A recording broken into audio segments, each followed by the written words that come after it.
غور کریں کہ ایسا کیوں ہے آج کیوں ذلیل کے کل تک نہ تھی پسند گستاخی فرشتہ ہماری جناب میں.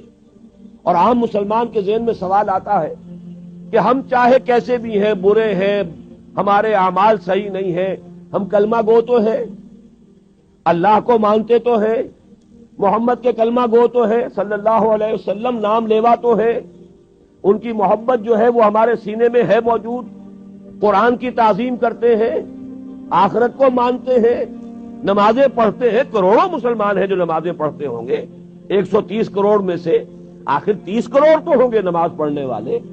لیکن وہ جو ہے وہ تو سب کے سب کافر، منکر، نہ اللہ کو مانے، نہ آخرت کو مانے، نہ رسالت کو مانے، نہ قرآن کو مانے. پھر کیا وجہ ہے کہ رحمتیں ہیں تیری اغیار کے کاشانوں پر اور برق گرتی ہے تو بیچارے مسلمانوں پر.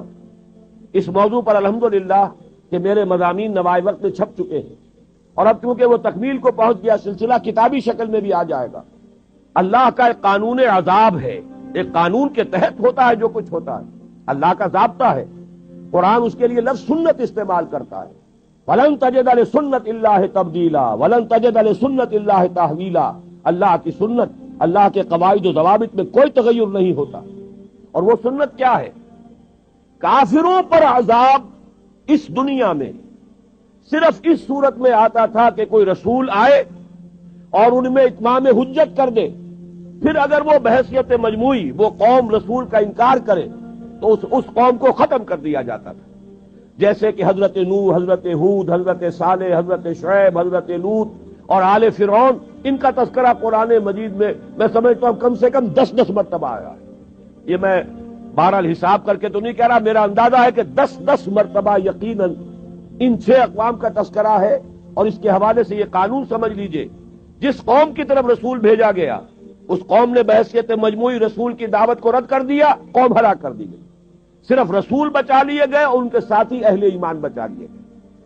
اب ظاہر بات ہے کہ اب تو کوئی رسول آئیں گے نہیں، لہذا اس نوع کا عذاب کسی کافر قوم پر نہیں آئے گا قیامت تک، اس لیے کہ کافروں پر عذاب کے لیے یہی قاعدہ ہے. اب جو عذاب آئے گا ان پر جو عذاب ہے وہ آخرت کا عذاب ہے. اصل عذاب تو آخرت کا ہی ہے نا، اصل زندگی آخرت کی ابدی زندگی ہے. یہاں تو کیا ہے، قوم نوح ڈوب گئی، ختم ہو گئی، 2-4 ڈبکیاں دی ہوں گی، ہر آدمی نے جان نکل گئی. عذاب کیا آیا؟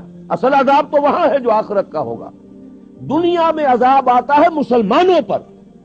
مسلمان ہو کر تم اگر اسلام پر عمل نہیں کرتے، دعویٰ تمہارا اسلام کا ہو اور عمل تمہارا کافرانہ ہو، نام لو تم محمد کا صلی اللہ علیہ وسلم اور اتباع کرو تم محمد کے دشمنوں کا، دعویٰ کرو اللہ اور اس کے رسول کی وفاداری کا اور تمہاری دوستیاں ہوں اللہ اور اس کے رسول کے دشمنوں سے، تم کہو اللہ اور اس کے رسول کے احکام کو ہم مانتے ہیں اور سودی کاروبار کر کے اللہ اور اس کے رسول کے خلاف اعلان جنگ کیے رکھو.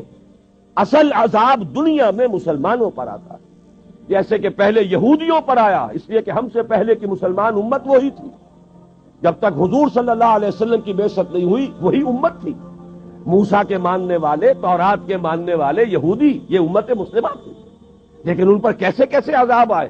نبوکدنضر کے ہاتھوں برباد کرایا گیا، کبھی پھر یونانیوں کے ہاتھوں تباہی آئی، کبھی رومیوں کے ہاتھوں تباہی آئی.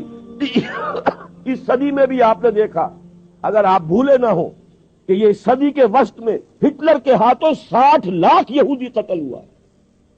یہ کون ہے؟ اللہ کو بھی مانتے ہیں، حضرت موسیٰ کو بھی مانتے ہیں، تورات کو بھی مانتے ہیں، وہ تو مدعی ہے اللہ اور اس کے رسول کے ماننے والے.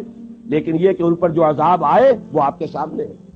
اسی طرح کا عذاب ہم پر آ رہا ہے کہ تم نام لیتے ہو ہمارا اور عمل تمہارے خلاف ہے. لما تقولون ما لا تفعلون کبر مقتا عند اللہ ان تقولوا ما لا تفعلون. کیوں کہتے ہو جو کرتے نہیں ہو؟ اللہ کے غضب کو اور اللہ کے غیظ کو اور غصے کو بھڑکانے والی ہے یہ بات کہ تم کہو جو کرتے نہیں. یہ ہے اصل سبب. اصل مجرم ہم ہیں، ہم دوہرے مجرم ہیں. ان کا جرم ایک ہے، انہوں نے انکار کر دیا، چھٹی ہوئی. ہم ہیں کہ جو ہر روز کہتے ہیں ایاک نعبد و ایاک نستعین، اور پھر اس دن میں 50 مرتبہ اللہ کا حکم توڑ رہے ہیں. پوری زندگی ہماری گزر رہی ہے. 5 وقتہ نمازی زیادہ بڑا مجرم ہے اس وقت، اس لیے کہ وہ 23-24 مرتبہ، 25 مرتبہ، 27 مرتبہ دہراتا ہے ایاک نعبد و ایاک نستعین، اور پھر باہر نکل کر جو کام کرتا ہے وہ اس کے خلاف. یہ ہے اصل میں سبب. اور یہ جان لیجئے جو عذاب ہم پر آ رہا ہے اللہ کا وہ اس وجہ سے آ رہا ہے. ہمارا کام تو یہ تھا کہ ہم دین کے علمبردار ہیں، دین کا ایک نظام دنیا کے سامنے پیش کریں. ابھی بڑا اچھا لفظ استعمال کیا ہے توکل صاحب نے، ماڈل دو نا. ایک انفرادی ماڈل ہوتا ہے. حضور صلی اللہ علیہ وسلم اپنی ذات میں ماڈل تھے، لقد کان لکم فی رسول اللہ اسوۃ حسنہ. لیکن حضور نے صرف ذاتی اور انفرادی ماڈل نہیں دیا، ایک اجتماعی ماڈل فراہم کر دیا، نظام قائم کر کے دکھا دیا. یہ ہے اللہ کا دین، یہ ہے اس کا سیاسی ڈھانچہ، یہ ہے اس کا معاشی ڈھانچہ، یہ ہے اس کی معاشرت، یہ ہے اس کی فیملی لاز، یہ ہے اس کے اندر تمام قوانین فوجداری اور دیوانی، یہ ہے یہاں پر قانون شہادت. یہ ہے سارا نظام. دیکھ لو، ٹھوک بجا کر دیکھ لو، یہ نظام ہے. جب تک وہ ماڈل مسلمان قائم نہیں کریں گے یہی عذاب کے کوڑے برستے رہیں گے. سخت سے سخت تر عذاب آئے گا.